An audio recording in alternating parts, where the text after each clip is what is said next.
அனைவருக்கும் வணக்கம். இன்றைக்கி நம்ம தேங்காய் மாங்காய் பட்டாணி சுண்டல் வாங்க வீடியோக்குள்ளே போகலாம். நைட்டு 7 மணிக்கு பட்டாணியை ஊற வச்சிடணும். நமக்கு எவ்வளோ தேவையோ அந்த அளவுக்கு ஊற வச்சுக்கலாம்.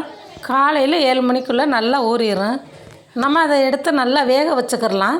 ஒரு 20 நிமிஷத்தில் வெந்துடும். மழை காலத்துலேயும் சரி வெயில் காலத்துலேயும் சரி சூடாக சாப்பிட்டா ரொம்ப நல்லாயிருக்கும். குழந்தைகளும் பெரியவர்களும் நல்லா விரும்பி சாப்பிடுவாங்க. தேங்காய், கேரட், மாங்காய் எல்லாம் துருவி போட்டால் ரொம்ப நல்லாயிருக்கும். அதே இப்போ நான் சேர்த்துருக்கேன். நல்லா பஞ்சாக வெந்துருச்சு. இனி நம்ம ஒரு தாளிப்பு கொடுத்துடலாம்.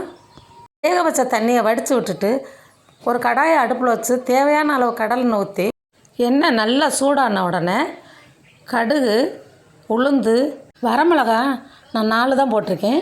ஏன்னு கேட்டால் குழந்தைகள்லாம் சாப்பிட்றது காரம் தாங்குதில்ல, வெயில் காலம், அதனால் நான் கம்மியாக தான் போட்டிருக்கேன். வெட்டி வச்ச வெங்காயம் ஒரு கைப்பிடி அளவு நல்லா எண்ணெயில் போட்டு நல்லா வதங்கட்டும், பொன்னிறமாகட்டும்.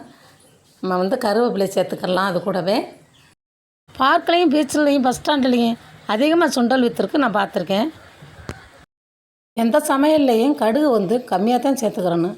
நிறைய கடுகு சேர்த்தோம் கண்டிப்பாக அல்சர் வரும். அல்சருக்காகத்தான் கம்மியாக சேர்த்துக்கிறணும். தேவையான அளவு உப்பு போட்டாச்சு.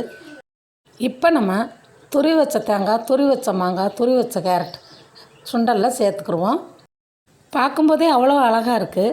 சுண்டலில் நம்ம பச்சையாகவே சாப்பிடும்போது நல்ல சத்தும் கிடைக்கிது, நல்ல டேஸ்ட்டும் கிடைக்கிது. தேங்காய், மாங்காய், கேரட்டு, பட்டாணி சுண்டல் ரெடி ஆயிடுச்சு. நீங்களும் செஞ்சு சாப்பிட்டு பார்த்துட்டு கமெண்ட் பாக்ஸில் கமெண்ட் பண்ணுங்கள். இந்த வீடியோ உங்களுக்கு பிடிச்சிருந்தா ஒரு லைக் பண்ணுங்கள், ஷேர் பண்ணுங்கள், சப்ஸ்கிரைப் பண்ணுங்கள். மீண்டும் ஒரு நல்ல வீடியோடு சந்திப்போம். நன்றி, வணக்கம்.